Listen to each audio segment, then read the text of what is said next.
frightening, isn't it? Brave new world and all that. For those of us brought up on Janet and John and the 7 times table, the modern classroom can seem a strange, even threatening place. Now, we want to do the best for our children, to do our bit to help them get on. But somebody has moved the goalposts. We never did anything like this. The nearest I ever got to technology was the metalwork class. But this is a new era, the age of information. There's no field of work untouched by the microchip revolution. Processing information, interpreting information, communicating information. The future will be built on these skills, on brain, not brawn.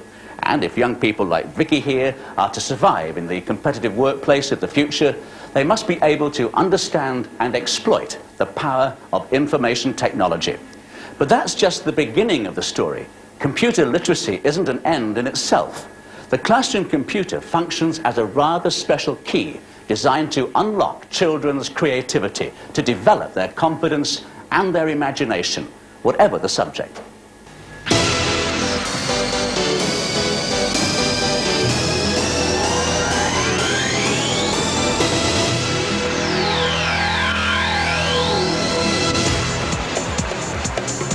Science and technology, arts and music, traditionally paper-based studies such as English, geography and modern languages, all now spring to a new life in the classroom. This innovative use of computers in schools is a world away from the dry, number-crunching machines found in most offices. Right. Until you've seen it for yourself, it's difficult to appreciate the energy and excitement that spills from the computer screen and the creativity this inspires in children. It brings a new dimension to their studies, enriching the learning experience and enhancing the quality of the finished piece of work. The learning environment becomes one that enthralls and empowers rather than judges or intimidates. This video has been put together by the Sunday Times and Acorn Computers, the leading supplier of computers to schools.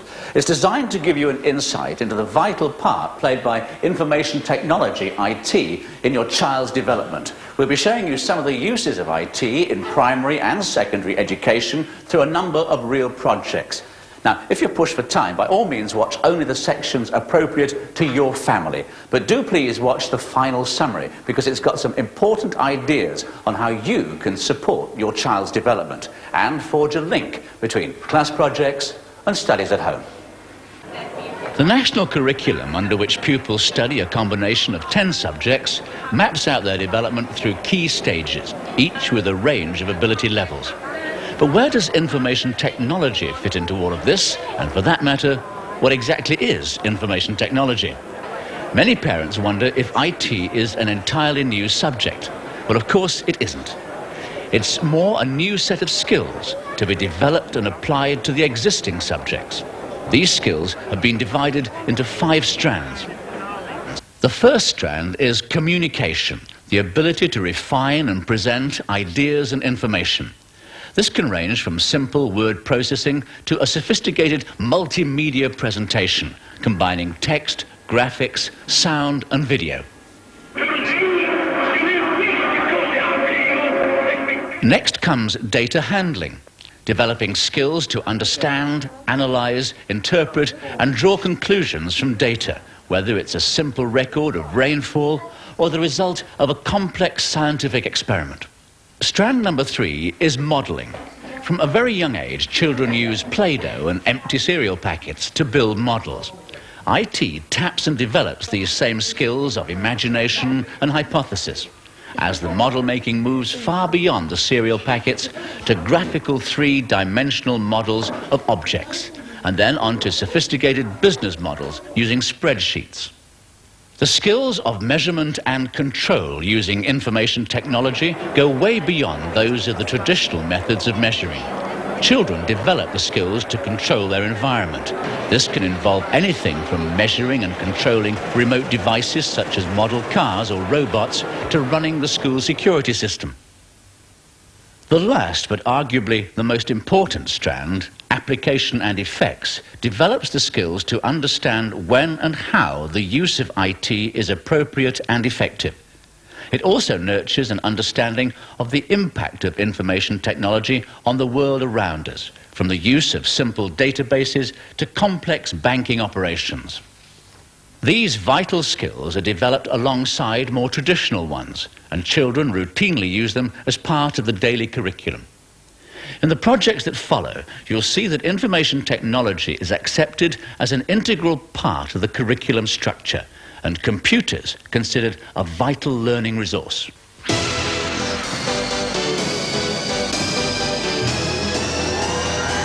In primary schools, many of the traditional skills are taught within the framework of a class project.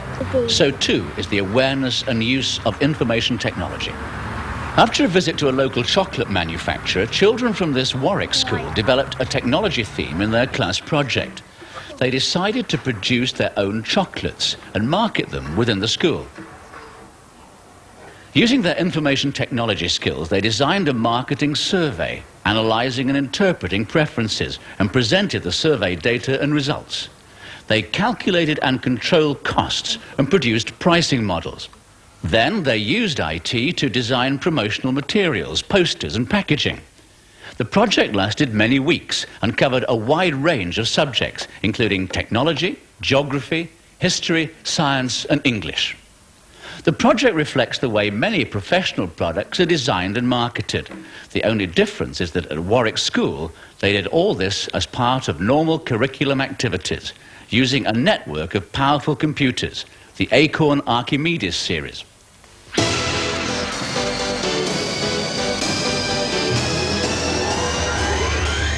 Today's computers are compact and very powerful. All the clout of a classroom computer can now be packed into a small portable system, enabling it to meet education needs which are even more demanding than normal business practice. In my day, field trips meant clipboards and soggy questionnaires.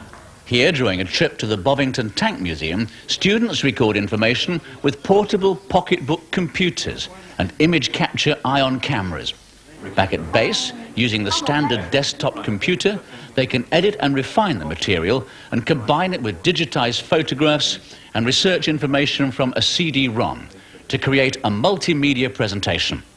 The data can then be compiled into their own project folders, adding an extra dimension in terms of creativity and presentation of work. A real step up from the traditional paper-based approach. In all areas of the curriculum, Acorn systems enable technology to focus and enhance the normal learning process. Their equipment has the most advanced power to release the creativity of all pupils. Computers designed especially for education play their essential part in the learning process. From the very earliest age, children become familiar with computers, which hold no mystique for them. The use of IT is just another set of skills in their repertoire. Should we change the colour? What used to be the isolated subject of computer studies has now been transformed into the information technology strands. These have been recognised as a valuable set of skills to be developed and applied through the entire curriculum across all abilities and age groups. IT skills are no less vital than the ability to read and write. Young people use powerful systems daily. Every school in the country provides access to computers. The techno fear suffered by many of their parents is unknown to this generation.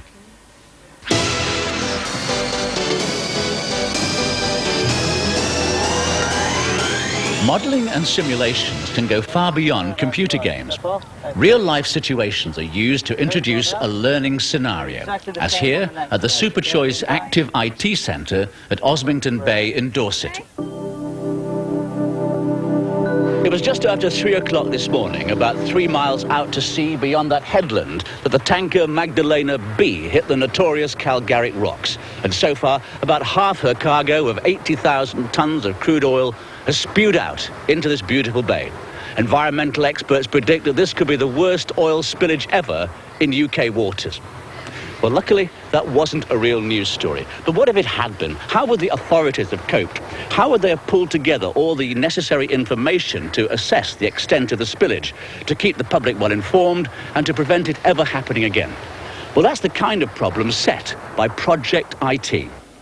Pupils work in a newsroom situation to compile their own newspapers and environmental reports on the pending disaster. It's all action from the moment they receive the first simulated news flash. Beach experiments for comparative studies of projects are undertaken as part of the students' research, and the remote use of portable computers allows instant assessments to be made. Each team of students works to deadlines to produce properly researched articles which examine the full effects of the simulated disaster. They have access to the full range of IT equipment, including satellite imaging, CD-ROM, scanners, logit sensors, and portable computers. The project uses information technology to span all the curriculum subjects: geography, history, English, science, maths, modern languages, and technology. The final project file can be used to provide the all-important evidence of attainment.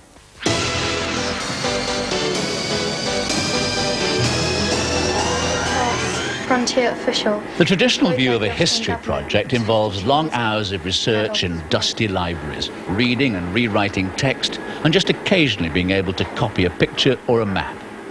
Nowadays, thanks to IT, information and resources can be drawn from scanned images, photographs from ion cameras, images created on screen or taken from CD-ROM, and this wealth of data and images can then be combined to produce multimedia presentations and files. In Austria, a small town called Brno am Inn. At Itchen College in Southampton, staff and pupils have worked together to compile a history project on the rise of the Nazi Party. They were given access to original film footage of Hitler speaking at the Nuremberg rallies, and using multimedia, the project was given an extra dimension by footage from the Imperial War Museum. The power of the computer enabled them to edit the film and run it in slow motion, thus allowing pupils to place Hitler under the microscope, to study his persona, his mannerisms, and his powers of oratory, and so attempt a psychological analysis of an evil genius.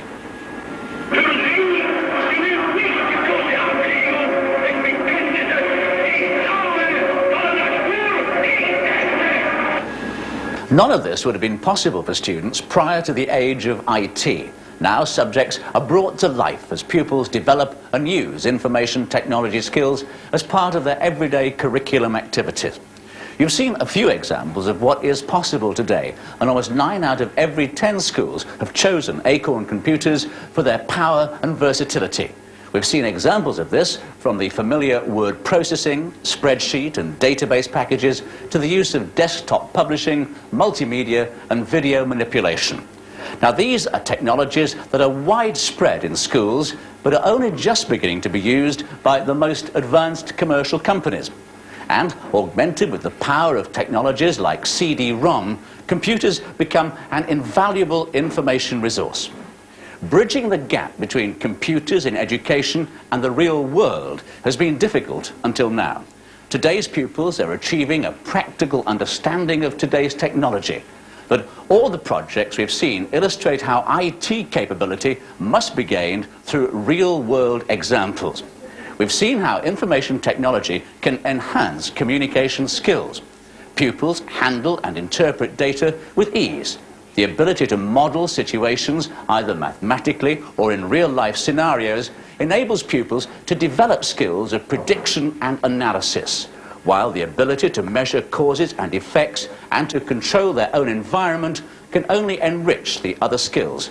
And of course, the student must appreciate when information technology is appropriate and what effects IT has on any situation. This vital fifth strand of IT under the national curriculum ensures that computers are never used just because they're there. Pupils learn to assess the implications and effects of the new information technology era on all our lives. It will be hard to exaggerate the importance of IT in education. It enhances young people's learning, it encourages and stimulates them, unlocks their creativity, and helps maximize their potential at all levels. Hands-on experience is the only fail-safe preparation for the technologically rich environment that lies beyond the school gates. Constant access to a computer is the best way to provide that experience. Acorn have created computer solutions to help parents help their children. And with prices starting from just £399, it could be an invaluable investment in your child's future.